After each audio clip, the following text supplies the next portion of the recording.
এই মামলার পর এখন জনমনে কৌতূহল, হত্যা মামলা আসামি হওয়ার পর কি আন্তর্জাতিক ক্রিকেট চালিয়ে যেতে পারবেন সাকিব? নাম প্রকাশ না করে বিসিবির সঙ্গে দীর্ঘদিন ধরে যুক্ত এক ম্যাচের রেফারি জানান, সাকিবের খেলতে না পারার কোনো কারণ তিনি দেখেন না। সাকিবের বিরুদ্ধে কেউ মামলা করলেই তিনি ক্রিকেট খেলতে পারবেন না, এমন কোনো আইন নেই বলেও জানান তিনি। ক্রিকেটে স্পিরিট অফ দ্য রুলসে আছে ক্রিকেটকে নৈতিকভাবে শৃঙ্খল থাকতে হবে। তার বিরুদ্ধে আনিত অভিযোগ এখনও প্রমাণিত হয়নি, তাই তার দেশে ও দেশের বাইরে ক্রিকেট খেলতে বাধা নেই। যদিও তিনি মামলার তদন্তের দোষী সাব্যস্ত হন, তখন যদি সংশ্লিষ্ট বোর্ড কিংবা দেশের ক্রিকেটের নিয়ন্ত্রক সংস্থা তার বিরুদ্ধে ব্যবস্থা নেয়, তখন তিনি ম্যাচ খেলার সুযোগ নাও পেতে পারেন।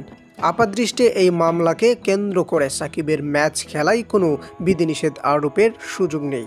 এ নিয়ে বাংলাদেশ সুপ্রিম কোর্টের আইনজীবী অ্যাডভোকেট আহসান হাবিব আজকের পত্রিকাকে বলেন, সাকিবের এই মামলার বিষয়ে আমি ফেসবুকে দেখেছি। সাকিবের বিরুদ্ধে কেউ মামলা করেছে, তবে তিনি এখনও আসামি নন। অভিযোগ প্রমাণের আগে কাউকে আসামি বলা যাবে না।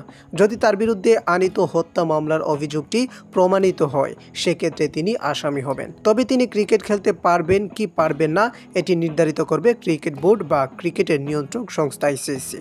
এছাড়া এই মামলার সময়কাল দেখে বোঝা যাচ্ছে এটি উদ্দেশ্য প্রণীত রাজনৈতিক মামলা।